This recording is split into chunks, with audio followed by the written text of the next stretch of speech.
Could you differentiate what makes regenerative farming special as opposed to organic or biodynamic or permaculture, or what are kind of the tenets of regenerative farming? Well, regenerative farming encompasses all of those that you just said. As long as you're returning nutrients back to the soil, it's about, there's, extraction and inputs. Well, it's just shocking hearing that this is happening in Oregon. Sorry, I didn't mean to interrupt. That is shocking. Because we think of when I was living in California and working as a wine buyer, everyone was talking about dry farming and non-irrigated vines because we all knew California's in a drought. Like no one was bringing water at a restaurant. But in Oregon, that's not front of mind for people. And we don't have this mentality that we're in a drought. Was that a surprising thing to hear when you got this land? Oh. Yes. I mean, I made the assumption we would find water. It's Oregon, right? Farming in general is still very male dominated. It's changing, but it's very much male dominated. Could you speak to growing up on a farm? Like what was a woman's role on the farm then versus how is that changing now? Yeah. Oh yeah. Well, I mean, I have probably 6 generations or who knows what of farmers in my background, and my grandmothers were always the support role. I mean, an important part for sure, but always in the support role. Brenda Smola-Foti is the founder of Tabula Rasa Farms, a 400-acre regenerative farm in the Willamette Valley, and co-founder of The Ground, a hospitality hub on the farm with beautiful accommodations, wellness-inspired events, community resources, and a focus on harmony and revitalization. Brenda is also an artist and designer. Well, Brenda, thank you so much for taking the time to be here today. And I know this show is technically women in wine, but I view wine and agriculture as one and the same thing and very much entwined. And especially your brand of agriculture, which we're going to get into, is so relevant in the wine world right now. And your project, you're doing all these incredible things right in the heart of the Willamette Valley. So I'm really excited to have this conversation with you. And I heard a rumor that wine is actually what brought you into Oregon. Is that true, or into the Valley? It is true. As we were just discussing earlier, I moved here in the early aughts and had friends, and we went to the wine country, and it was still, pretty fresh and new back then, and just really fell in love with it. And I just had kind of, one of those overarching dreams, like if I ever get a chance, I'm going to have a vineyard someday and own some land. And didn't really happen that way, but that's what got me to the Valley. It's about to be that way. Yeah. We'll talk about. Yeah. But you did grow up on a farm, is that right? I did. Yeah. And in Oklahoma? In Oklahoma, yeah. And it was a cattle ranch or an all-over working farm? Well, actually, we lived in town, but we owned about 300 acres outside of town, and my dad ran a regional agricultural corporation. Gotcha. And that, I'm assuming that looked very different than the type of farming that you're doing, or just the agricultural market in general. The way you're farming regeneratively in Carlton is kind of a departure from the traditional feedlot style farming. Is that right? Well, yes. Yeah. So that might not have been what you were doing. Right. My dad raised cattle on our farm, and then they would finish them at a feedlot. And that was how the business worked. I see. But yes, so it is different. Yeah. So growing up on a farm, did you always know that you wanted to stay in farming, or at the time were you I want nothing to do with it? No, I just was discussing that with a friend that also grew up on a farm. I think when your parents are one or both are farmers, our culture doesn't say, hey, are you going to stay on the farm and work? They're like, you're going to go do something else, right? And really, there was no conversation about that. So there was never pressure from your parents? No, there was never pressure. We were just like, oh, this is what you do, Dad, but not what we were going to do. Yeah. I don't know if this was your experience. I grew up on a farm, but it was a 5-acre recreational farm, not a 300-acre working farm. And I really wanted to be in the city after that. I was like, I've seen the farm life, played in enough dirt. I want to go move to the big city. And so I went to college in Manhattan and went to LA after. But I know you ended up in New York and LA at different places as well. Did you feel something similar? Yeah, I think that's probably the thread with most people is that you want something opposite of what you've grown, where you came from. And so, yes, same thing. Yeah. What did you feel yourself drawn towards? I know eventually you ended up in the arts. Were you into that from a young age?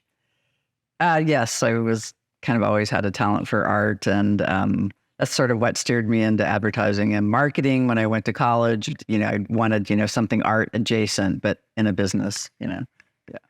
And what area of art were you in? Were you a visual artist, painter? I actually, I was a painter after, So I didn't study to be a painter, but that came later. But Okay. So I worked in advertising and marketing, and then actually became a fashion designer when I lived in LA, went to FIDM in Los Angeles, which was a great experience. And so it was like everything.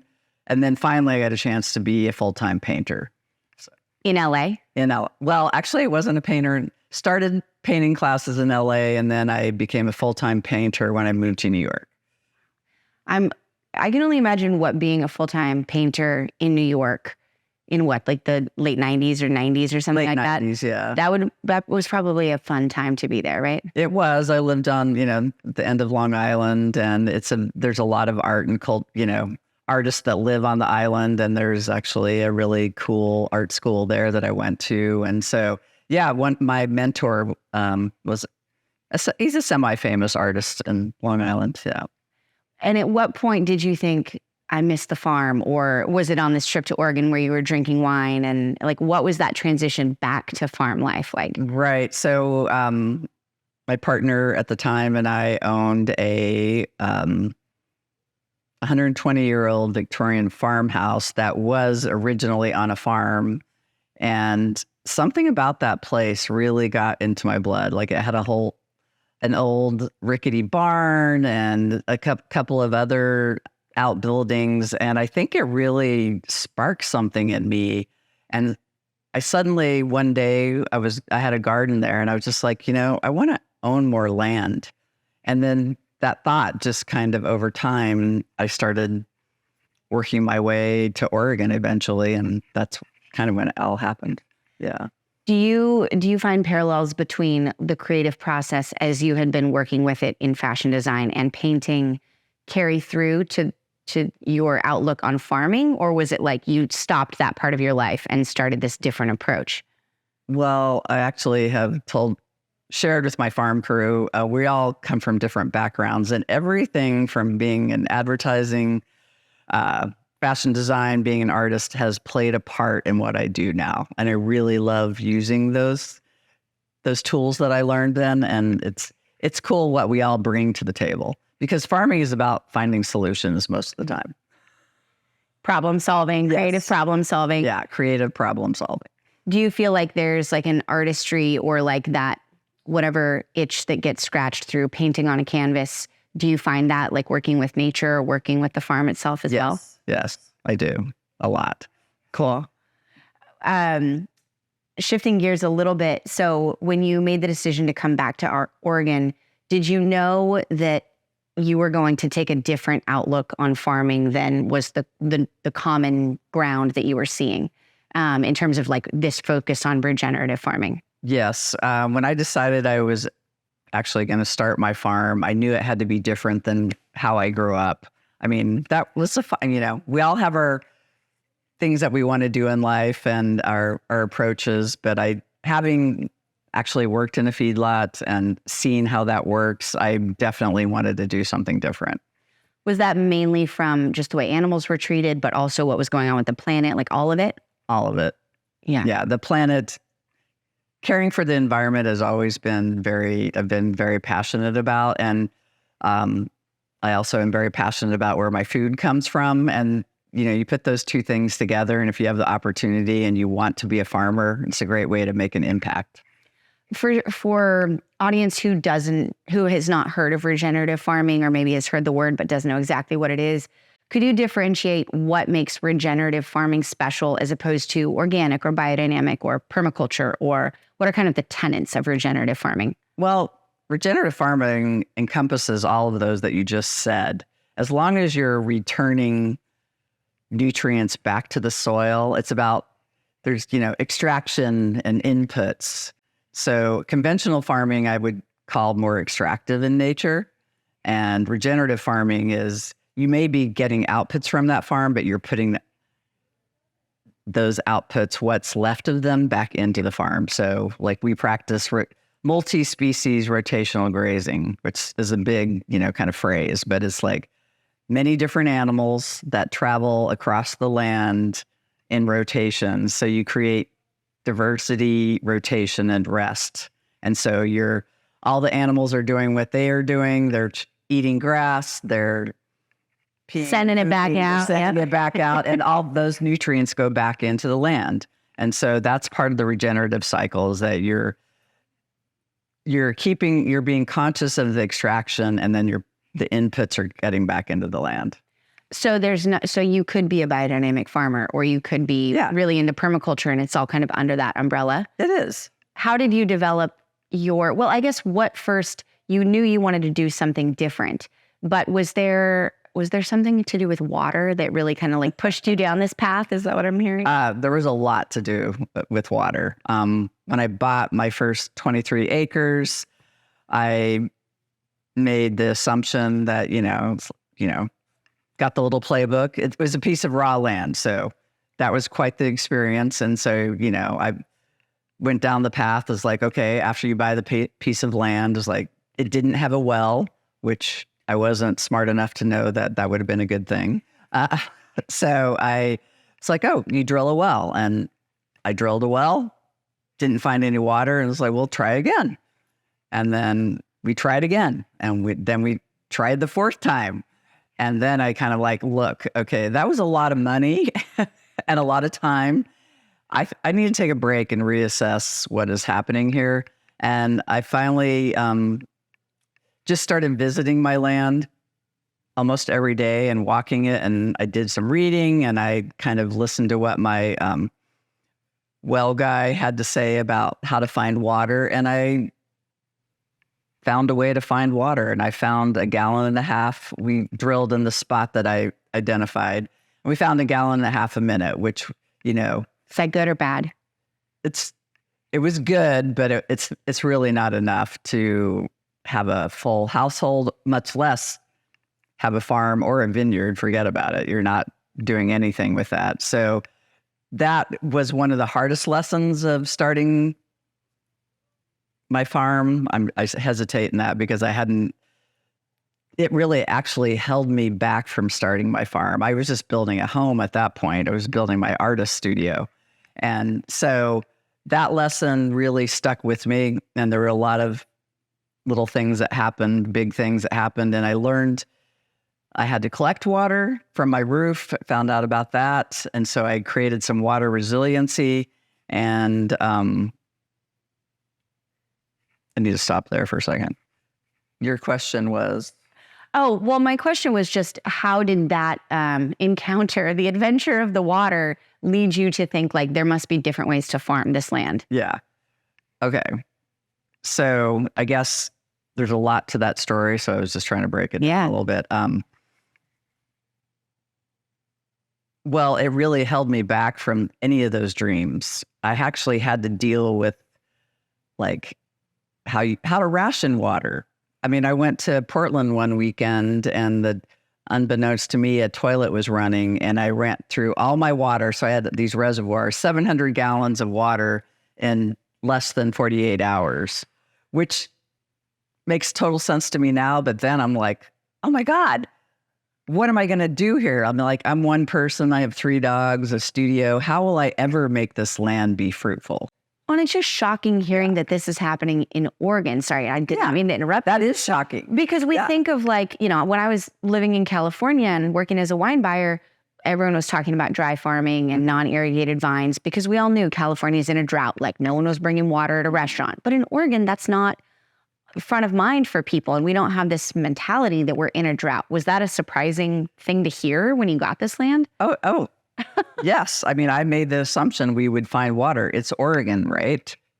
It's very green. It's very green. It rains a lot, and that was the farthest thing from my mind. But once that the series of drilling all those wells, then I started really looking around. I was like, and then asking my well driller, like, is this normal? And he's like, actually, in Yamhill County, yes, it's normal. In other counties in Oregon, we have a marine sedimentary clay.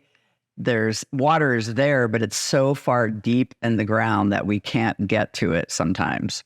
And then I started asking neighbors, and they were like, yeah, it happens here.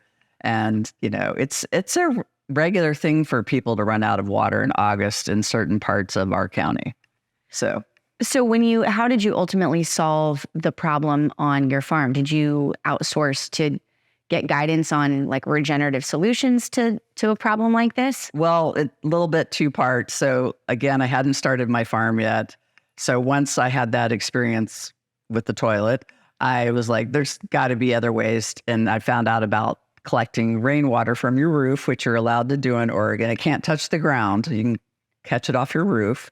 So I built a whole pretty elaborate system for collecting water, and I did pretty well. But I knew I couldn't also manage a farm with that much water. So I really needed another piece of land. So around 2015, my neighbor's property came up for sale, and I knew they had a good well, and I bought it. So that's how I started my farm. And to answer your question, I knew I needed a good well, and I also knew I needed water redundancy and resiliency. And that's when I went on the quest to find out how to do that.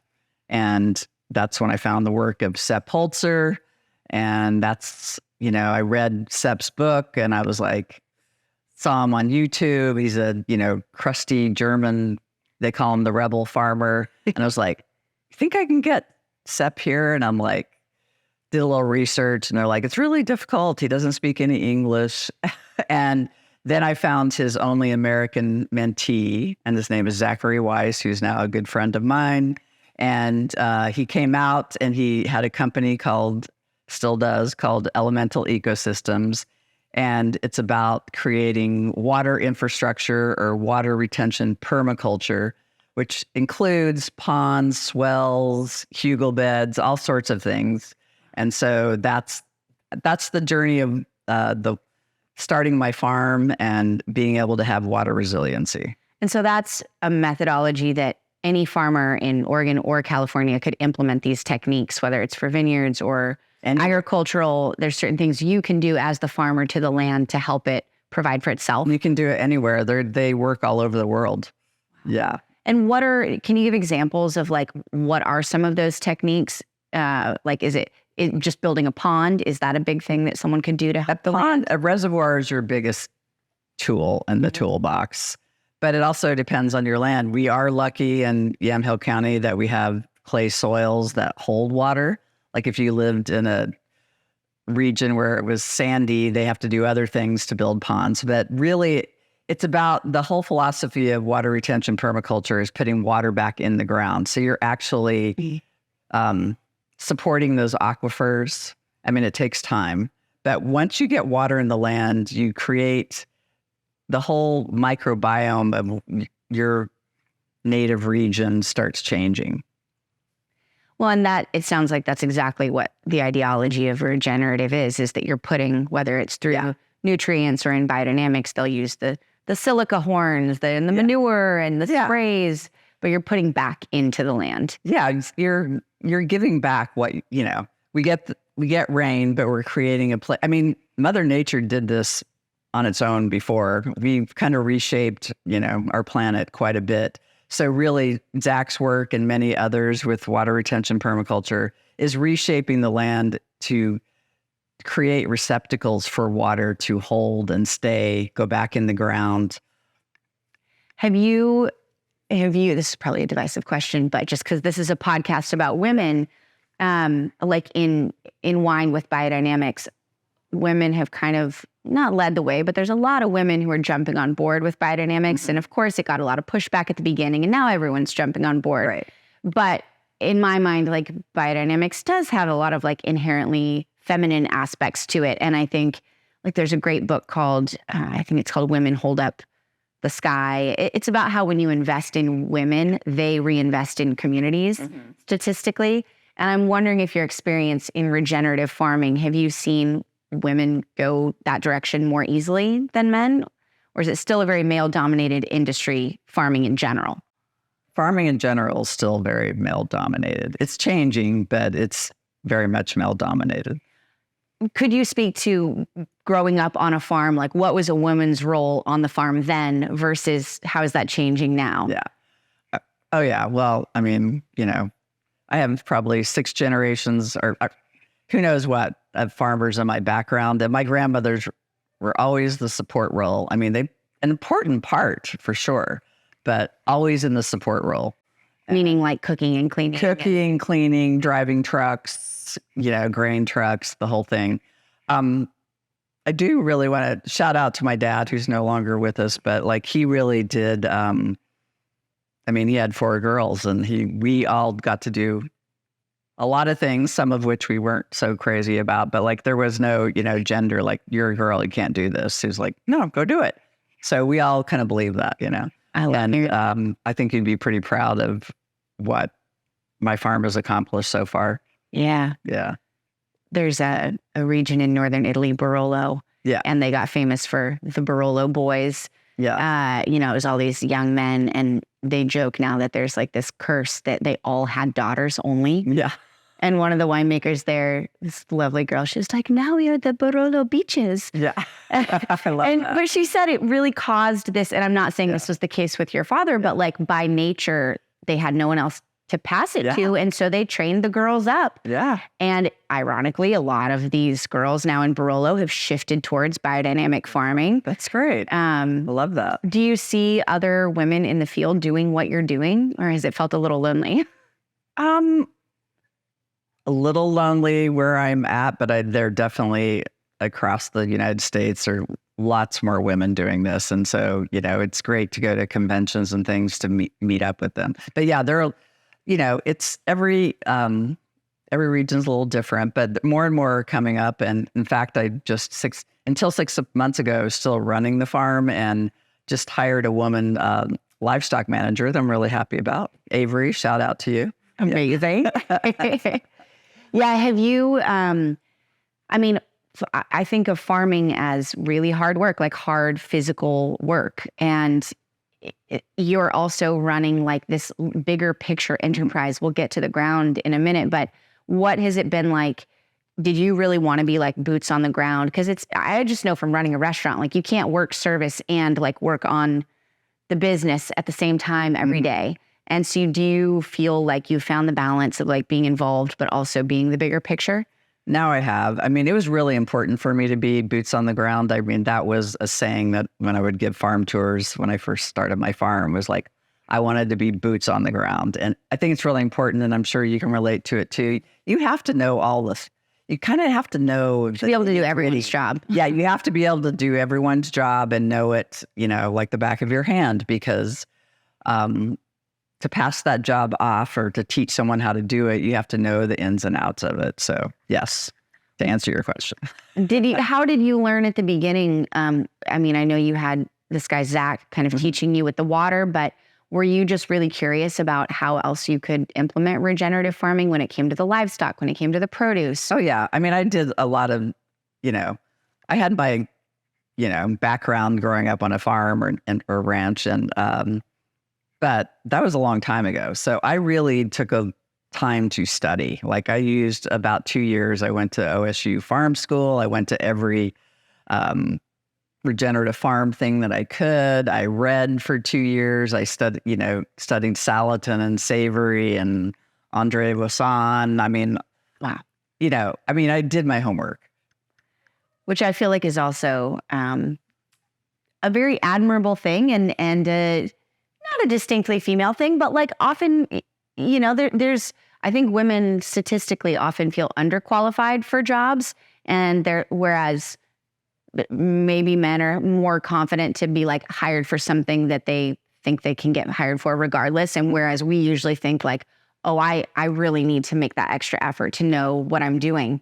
Were you welcomed as a woman in the farming world, or were there any experiences that were either like really empowering or really tough, like being a woman running a farm? Yeah, no, I wasn't particularly welcomed. Really? No, in fact, kind of a sidebar story, if we can go there. Yeah. It's kind of funny.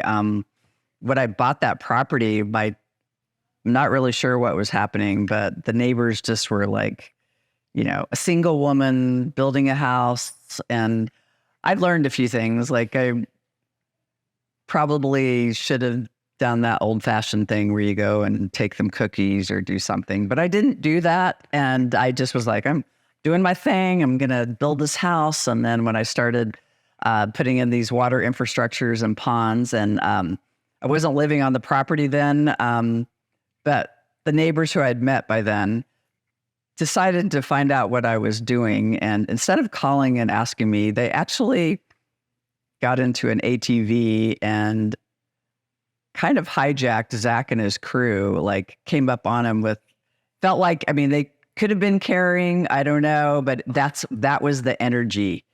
And, Really? Zach and his crew handled it well, but they had to explain what they were doing step by step. And they finally won these guys over, but it was intimidating and scary for them. And they called and told me about it later. Like I said, I was in Portland, and I called my neighbor. I was like, is there a reason why you couldn't call and discuss this with me? They really felt scared. They were really scared by you, and just like it was, instead of being curious, it was more, they took a stance of like, what's the word for it? Like fear and intimidation. Fear and intimidation instead of, instead of being just curious. And also just not having the courtesy to ask me what was going on. I really, anyway, it's funny. Are they now. the neighbor whose land you bought? Yes, on both sides. Great. Actually. So it all turned out for the best, and and Zach and his crew handled it well. But we ended up at Soder one day because we often, after a work day, I would take the guys out and we'd go have a bottle of wine at Soder. And we had some good laughs about it, but it was like, oh my God, we felt like we're in the Wild West. Do you think resistance, Oregon, I feel like this is the case in like a lot of places, like urban centers tend to have one view on life, and the more rural you get, I grew up in Sherwood, and ideologies were very different in Sherwood than they were in Portland. Yeah. But do you think people were more resistant to your style of farming, like changing things, or you being a woman, or both? I think both, and I think you nailed it on the head. I think, it was nothing was changing out there much at all when I bought in 2008. And then suddenly to have a single woman at the time buy property, and I think they were, afraid of change. Yeah. Didn't know what newfangled thing was going to go in there. Yeah. Now there's been a lot of change out there. So, yeah. I realize we have this bottle of wine open, and you mentioned Tony, but did you always feel, it's hard to not be connected to wine people when you buy a farm in the Willamette Valley, whether or not you have grapes planted on it at the time. Did you feel some kinship with the wine community? Well, I did, because that's how I was first introduced to the Valley. And, Soder, I've been a member for a long time. Cheers, Tony. Cheers. Cheers. It was a respite place for me, and just a place where I could hang out with friends, that was just, it was beautiful. And, the architecture, the wine, I think Tony and his team have really led the way in so many ways in the Valley. Well, and they're fully biodynamic now. Yeah, they are. Yeah. At what point did you influence that? Or did you, that someone you could have conversations with? Yeah. Well, they were well on their way with that. Yeah. But I wonder, did you feel like the wine community in the Valley was like a little more open to regenerative ideas already than like the traditional farmers? Totally. I had more winemakers and viticulturists come visit me and find out about what the work I was doing with Zach. And in fact, it's spreading a little bit in the Valley. Claire and Brian at Big Table Farm had done some work like that. Other people interested, in the Valley. So it's kind of cool that way. That's amazing. Yeah. And I hope that I hope that leads the way. I mean, I think wine has fully adopted, it feels like in the last couple of years, biodynamics, regenerative. Mimi Castile has had these stories in the New York Times where it's kind of putting it on the world stage, which I hope pushes like traditional agriculture in that direction as well. I think it really can. That's why I'm kind of excited that we're getting it, a little bit into the wine business, because I think it both regenerative agriculture and, the viticulture and wine growing can really influence each other, so we can tell the whole story now. So was that your vision from day one with the farm? So I'd love to hear about the ground and kind of like if that was always part of the vision, and then where wine fit into that. So either one of those you want to start with. Well, I've done a little dance with wine from the very beginning. I mean, I did have my original 23 acres looked at for a vineyard, and I just wasn't ready at the time. Then after Frank and I get married, he was, in his ship repair business that he was, pretty much consumed with. And like I said, I bought the other piece of property in 2015. And so he was off doing what he loved to do. Our son had graduated from high school, was going to the college. I really kind of timed it that way.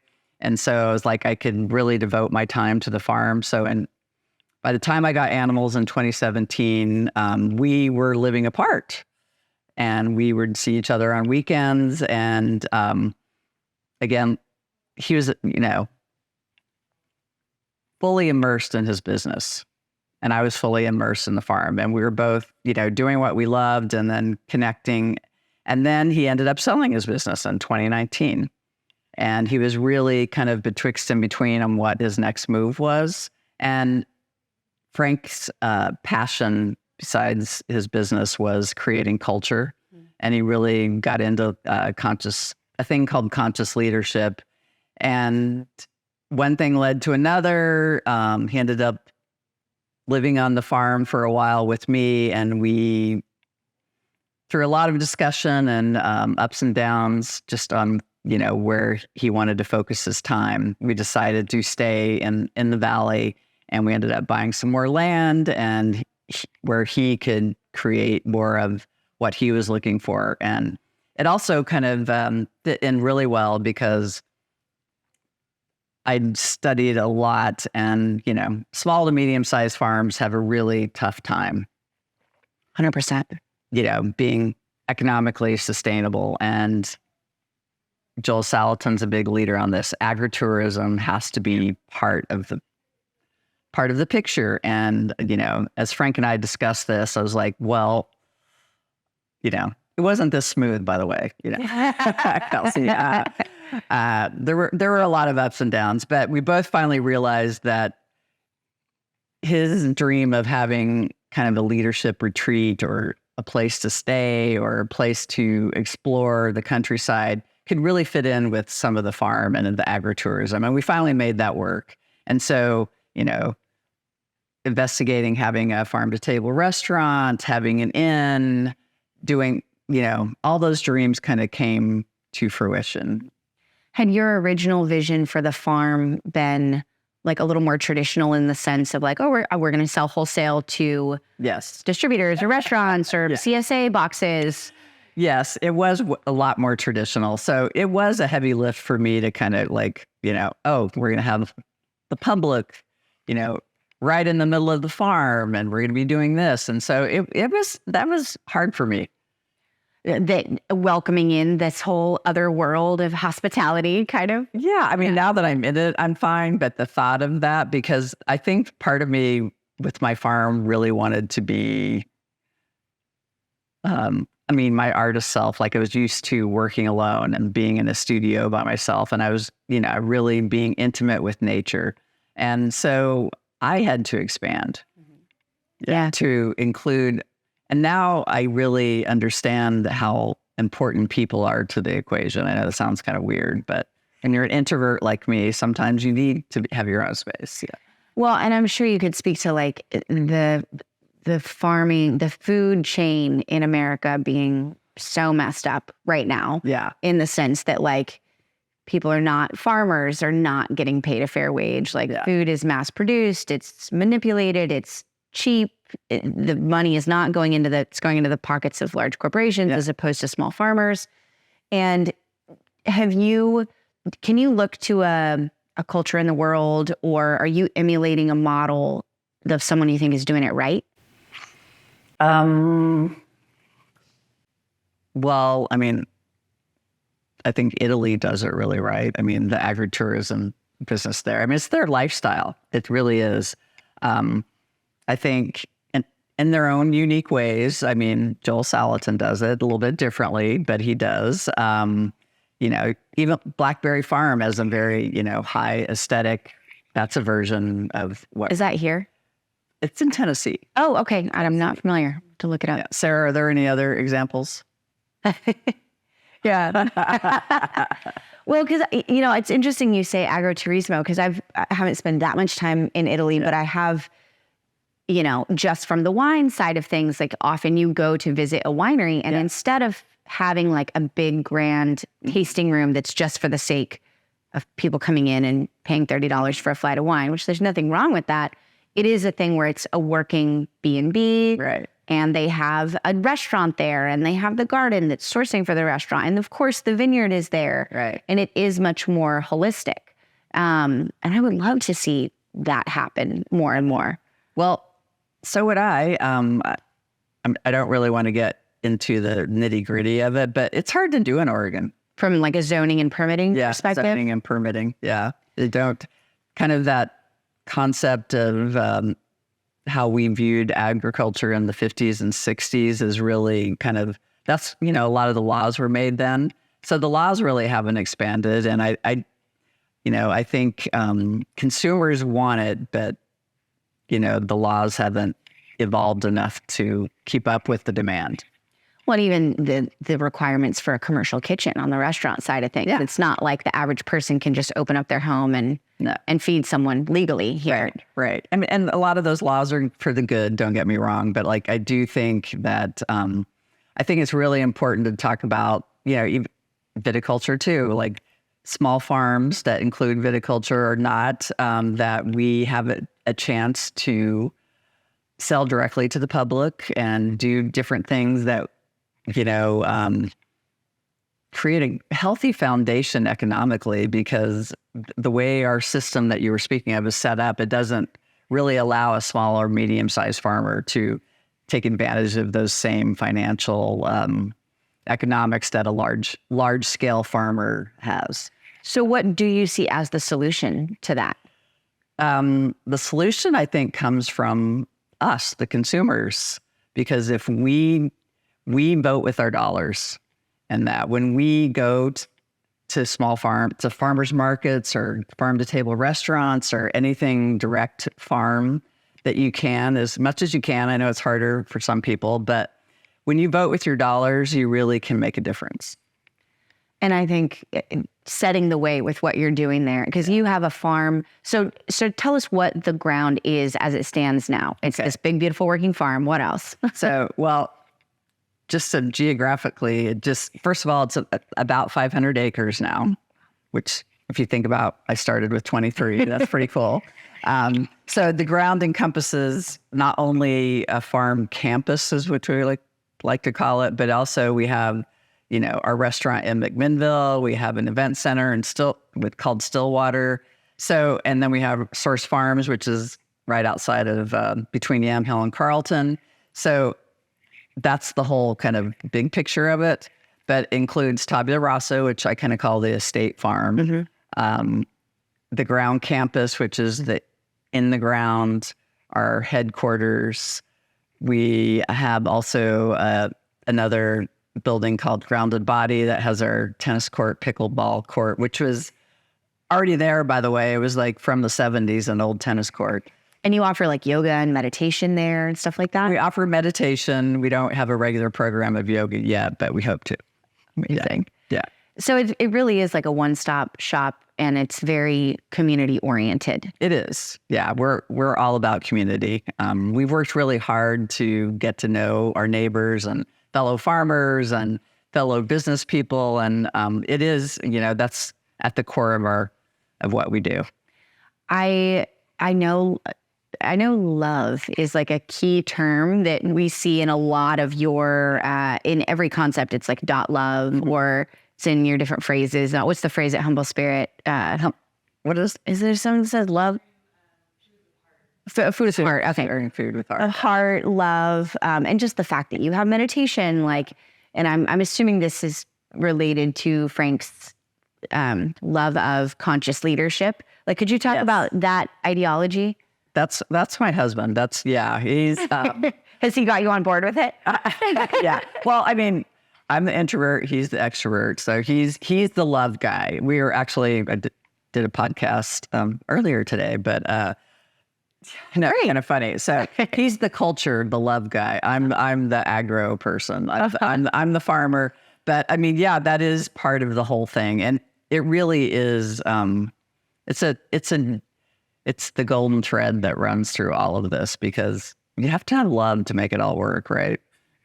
Well, and I think I'm curious if you were like resistant to that at first, only because my family is originally from Texas, and like I'm named after a cattle ranch, and there's lots of love in my family, but emotions and expressing that love did not come easily. And it's like the traditional stereotypical cowboy, like, things are tough, you just tough it out. Yeah. And it's tight-lipped. And was that like an interesting thing to step into for you? Yes, it is. I mean, Frank's from an Italian family, and, it was fun when I first met him, here I'm, yes, a huge cultural difference, but I really, I love that he is so big-hearted, and it's part of what he does. And I love the balance of, like, I think we all have masculine and feminine in us, and a balance. And I always love seeing couples that like balance each other out in some way, especially in maybe the non-traditional way. Like, it's exactly. It's beautiful. Yeah, you got to have the yin and yang, right? Yeah. So the wine project you have planned, the vineyard, has that always been a goal since the ground started, or did you just finally decide, like, we're in wine country, we need wine? Well, it wasn't always the goal, but we had a piece of land that really was not great for livestock farming, which is mainly what we do. So we, just to let people know, we have a 5-acre market garden, which is basically a veggie farm. And then the rest is livestock, cattle, chicken, pigs, turkeys, the whole thing. So this particular piece of land just wasn't great for livestock farming. And we're like, why, if I may ask? Really hilly. It was clear cut. We tried putting pigs on it. It didn't have a good water source at the time. All great things for grapes. Yeah, exactly. And so also in building the inn and learning more about, the world that we live in Willamette Valley with all the wine, it's like, well, let's see if this land could maybe support a vineyard. And to our surprise, when we did the geology test and things, the soil was really good. So we're taking a small portion, about 15 acres of this land. And so we did all the things to do to prep it. And we looked for water afterwards, which is kind of interesting. And we lucked out there. So we have a good well now. Which you'll probably just use for the first couple of years. Just for the first couple of years. One kind of cool thing, they traditionally, in fact, one of the spots on the land was pretty wet. And, you don't want the grapes to have wet feet, especially in the beginning. And so I got to put some of my permaculture know-how into use. And what they'd usually do, drain tiles, and we ended up doing a small retention pond that basically took place in conjunction with the tiling so that we could support our philosophy. So we have a little retention pond that is putting water back in the land, but also keeps that little area from being too wet. So, are there, I feel like since regenerative farming is a relatively not new thing, but like in the modern world, people are just recently re-embracing it. And a lot of vineyards are already planted, so they're converting an existing vineyard to regenerative farming. Are there certain things that you are able to do since you're starting from scratch? Yes. So along with that, what I just described, we're also putting in special X braces that basically we're going to graze sheep underneath them. So we definitely, those are the input, we were talking about. They're like a little higher off the ground. They're higher off the ground, and we can run sheep through there, which will help us. It'll put some fertilizer back in the ground. It will also help us maintain the grounds. So we're really excited about that. That's exciting. Yeah. Are you, so you're working with Tony, what are you planting? Well, based on Tony's recommendations, we're sticking to Pinot and we're doing a little Chardonnay. Yeah. I mean, I feel like you have to. Exactly. Yeah. And 15 acres is not a small planting. Like are you planting all 15 acres? We're planting all 15 acres. Wow. Yeah. Is all of this wine intended just to kind of like satiate the needs of what happens at the ground, or are you planning on selling wholesale? It'll probably be at Humble Spirit, I'm assuming. Yeah, I mean, we're basically planning to distribute within our current brands. Yeah. Yeah. I mean, I love that I feel like, is there anything else that you don't have at the ground at this point? Like, what are you missing? What are we missing? No, yeah, go ahead. Not tell Frank, because I'll think of something. Yeah. Do you still paint? I know that was like a departure, but I'm like, is that incorporated at the ground at all? Not yet. I've been working on trying to find a studio. It's time to get back to painting. I really want to do some painting. Paint with grape juice or something like that, So do you have, well, I guess maybe you could speak to the larger picture, because I feel like, yes, you have this amazing farm, but you're also very involved in the community. Like in the last couple of years, I've been hearing your and Frank's names a lot as, being involved in all these different projects. And it feels like you're making an impact that's greater than just these 500 acres, which are not small. But is your goal to ultimately kind of shape the legislation or the capabilities of what the experience is like for small farmers in Oregon and beyond? Yeah. I mean, we're involved in a lot of community projects, and Frank is really the driver on those. I actually, now that I have a farm manager, I am really digging into advocacy. Yes, it's really important to me because I think small and medium-sized farms, they used to proliferate, North America, and now we're losing farmers all the time. And I think regenerative ag is such a key to, our environmental problems. And I'm really hoping that I can help with that. Well, and it's like, I'm sure that being a small farmer or a small winemaker, it's easy to say like, well, what can little old me do and what impact can we make, especially when you're bogged down in just never ending work and not a lot of capital.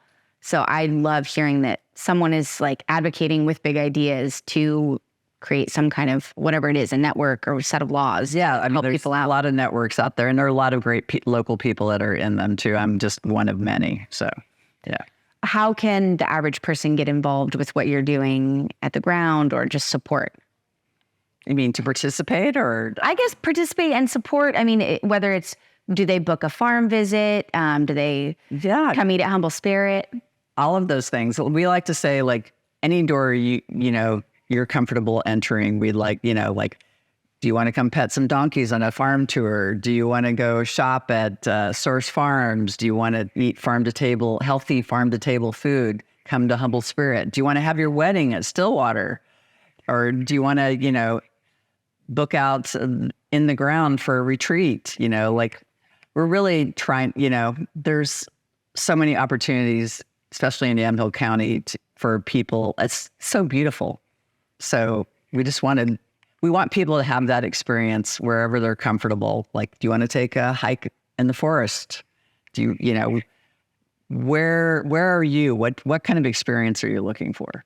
And I'm sure no matter any of those experiences, people are going to walk away with a greater sense of, this is where my food comes from. Right. Which, hope anyway. Yeah. Because I think people are very into winery visits now, of course, as they should be. And you go and you see where the grapes come from, but farm visits are not as common. Right. But actually, we're finding that people, they want to do other things besides good. They love going to wineries, don't get me wrong, but they want to vary the experience a little bit. And so we've gotten a lot of traction with people wanting to come do farm tours or do something else just to add a little more variety. Maybe you just put a glass of wine in their hand while they're petting the donkey. Exactly. There you go. I love that idea. Yeah. So when people come on a farm visit, they can see all the agricultural, they can see the produce, they can just kind of they can walk and see the terroir of the farm. Exactly. We like to talk about terroir, but they can come see our pigs, everything, our turkeys out in the field, our cattle. We do a cow-calf pair operation now that I know you're from Texas. Yeah. Wait, what does that mean though? A cow-calf pair? Wait. Well, that means cow-calf operation is that we have mama cows, we have a bull, so we have calves every year. It's very cute. Sarah can attest to that. Yeah. So you can come see the calves. Yeah. And, usually around May, June, we're calving. Yeah. And can individuals join CSA boxes? Yes. CSA membership? Yeah, we have CSA. We have I believe it's late spring CSA, and we do a fall and winter CSA. Amazing. And what do you do anything special around the harvest October season? Well, actually, this year we're having our first pumpkin party. Tell us about that. So October 19th, we're doing, we decided it's a pumpkin patch, but we decided to name it a pumpkin party because we want everyone, you don't always have to be a kid to enjoy a pumpkin patch. So yes, we will have pumpkins. You'll be able to pet the donkeys. We're going to have a few of our favorite wineries and cider company there. And Source Farms will be there. So it'll be kind of a one-stop shop, and you can get your pumpkins and have something to eat and drink and be out in nature. Amazing. Yeah. Well, I really hope people come visit you. I know we have to wait a couple years. It's probably going to be 6 years before we actually get to taste the wines from the farm, I'm assuming, but we can be very excited in anticipation of those. Yeah, we're looking forward to it. What, I guess, is the last question, what advice would you have to a woman who is entering a field not traditionally destined for women, or that just doesn't feel welcome? Right. I'd say do it. Go ahead and do it. I think working on your people skills, learning how to get along with all types of people is really, really important. And I think as women, I'll speak for myself, you just have to be a little more patient. And my husband has a saying, and I'm starting to adopt it, time and deeds. That has really worked for me as well. Like some of the scenarios that I've had early on in farming, they're all coming around, like people that wouldn't give me the time of day, you don't know what you're doing.